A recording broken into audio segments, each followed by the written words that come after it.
It is more misery as Manchester United crashed out of the FA Cup at the first time of trying, for the first time in a really, and this is the first time in about 40 years that Man United is not going to play up to 40 games or more than 40 games. So, yeah, it's disappointing.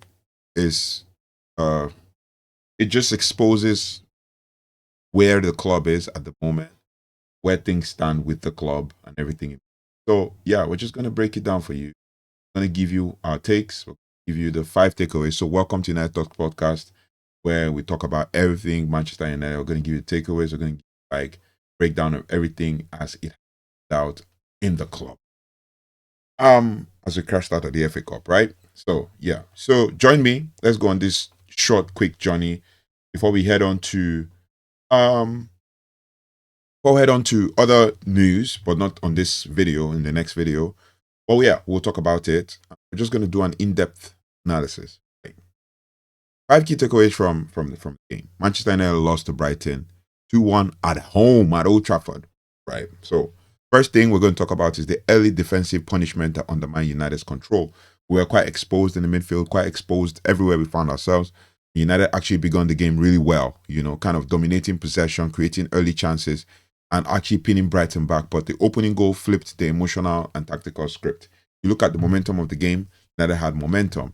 Brighton's opener came from a failure to secure the second ball, and United's backline being caught ball watching after Martinez's clearance, and then also a poor box occupation after initially defending the cross well. And then from that moment, United were chasing the game against a side extremely comfortable defending lead, and against a side extremely comfortable also trying to do a counter-attack on the team that's supposed to be in control of the game and all of that.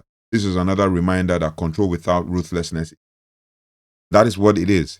In as much as we wanted to do attacking style of football, those who are calling for the attack and calling for a change of a style of play and moving to a 4 at the back, it showed that we're exposed, and it was more of a chaotic transition, and it was not organized, not structured, it looked like we had no plan, but it is what it is. So that's number 1 takeaway of the 5.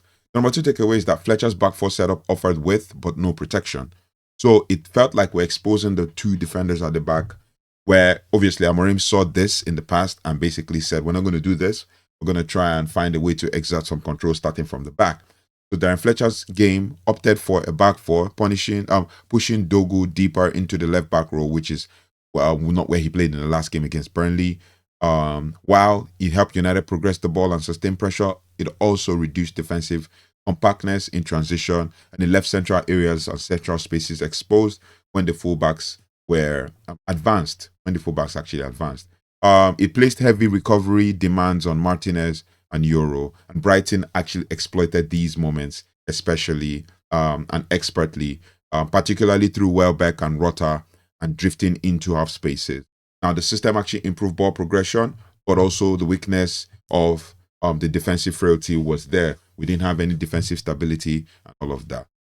The fact is, we had the opportunity to create chances, which will take me to my number 3. And we had the opportunity to create chances, but we were not defensively solid, as has been the theme even with the last manager, right? And then number 3 was like we created chances. United created chances, but lacked the edge. And the lack of edge was actually what was fatal, right? United wasn't this game wasn't a game where United was tactically dismantled. United generated multiple chances, multiple shots from central areas. Tested Jason Steele consistently, forced Brighton into deep defensive blocks, yet the finishing lacked conviction. United, until Sesko's late header, too many efforts were rushed, snatched, or even taken under pressure without composure. One of the major ones that really hurt the fans was Diogo Dalot. Now there is a report out there, not a report, like a fan without stuff out there saying that he's outlived 7 managers. That is damning. He was signed under Jose Mourinho, so count the number of managers since that time. He was signed as a 19-year-old, and now he's 25 or 26, and still very inconsistent. Cup football punishes inefficiency, and it's a 1 game. And obviously, the next time we're going to play Brighton is at the end of the season, pretty much the last game of the season. Being as right now we already have a defined lineup of fixtures from now till May. So it's pretty much done. Like our season is done. We're only trying to get Champions League places in the league, and looking at where we are without making a decision on the manager is a tough one. Right? United paid the price for crashing out. I mean, if we had the cup, it would be something to fight for. The new manager will know that there's something to fight for. Now we're trying to fight for Champions League spaces, which is not what it's supposed to be for Man United, a huge club like Man United. Number 4 is that Welbeck's goal highlighted United's transitional fragility.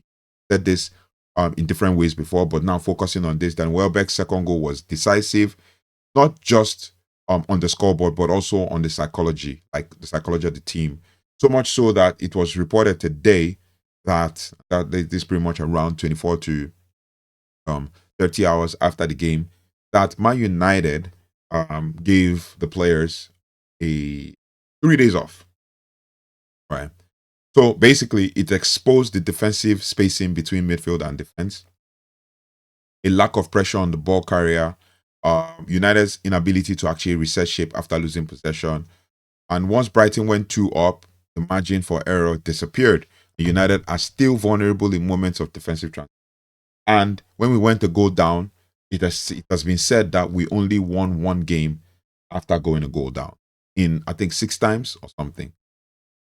Now, the number 5 takeaway from this is youth integration that brings promise and hope and the growing pains. Now, Shea Lacey's red card will dominate the headline, or has dominated the headlines, in as much as a lot of United fans are kind of giving him credit for his taking responsibility, but saying that he doesn't actually need to apologize, but the fact that he needs to basically just kind of move on and all of that. That's gonna stick.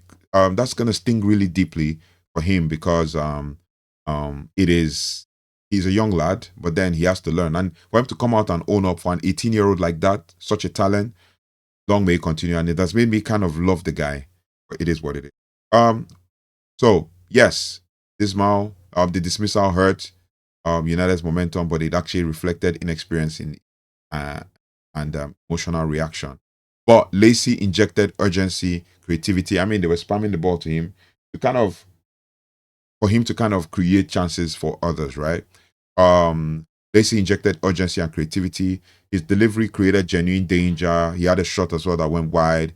He showed bravery in demanding the ball. And this was a learning moment, not a failure. And long may it continue. And hopefully he's able to come into this team under new management, hopefully, as we're seeing. But we'll bring that news pretty much the next video. But then the 3 bonus takeaways from this, pretty much that Sesko continues to be United's most reliable threat. Obviously, he had many chances, 5 shots, but he still scored a goal. Even in defeat, Benjamin Sesko delivered again. Intelligent movement, physical dominance in the air. I mean, he won his aerial duels, and his ground duels pretty much towards like maybe 68%, and then 70-something% in his in his ground duels. Intelligent movement, physical dominance in the air, calm finishing under pressure. I mean, his late header wasn't just a consolation; it was evidence of a striker who never hides, regardless of the circumstance.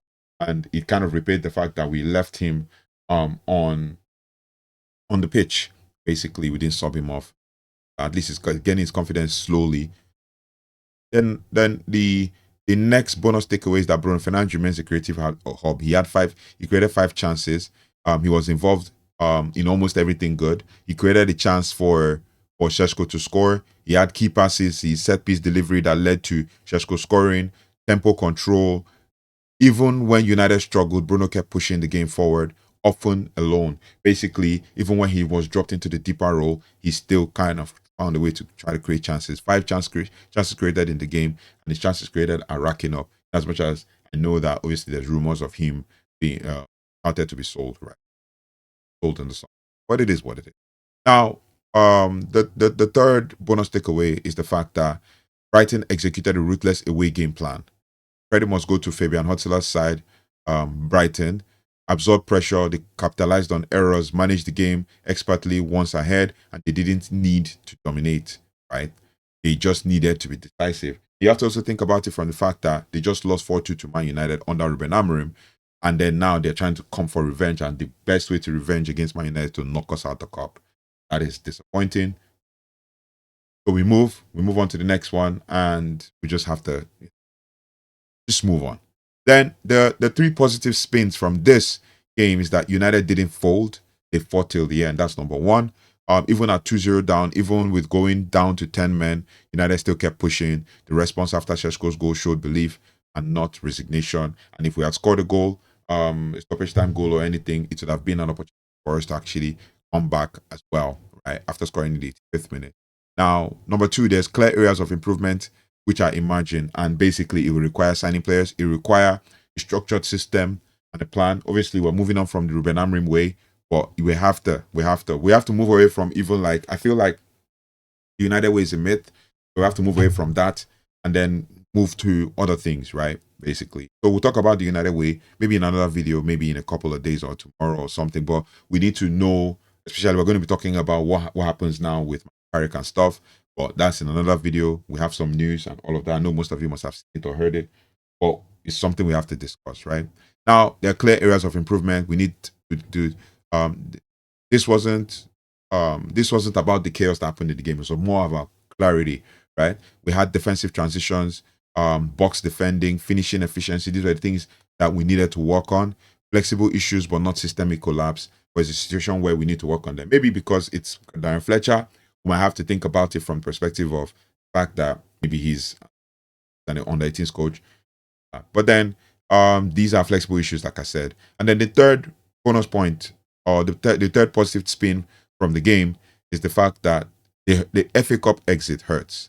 Focus now shifts fully on the league, right? We'll be out of every other game. Now we need to focus on the league. If we had one game a week, we have one game a week now.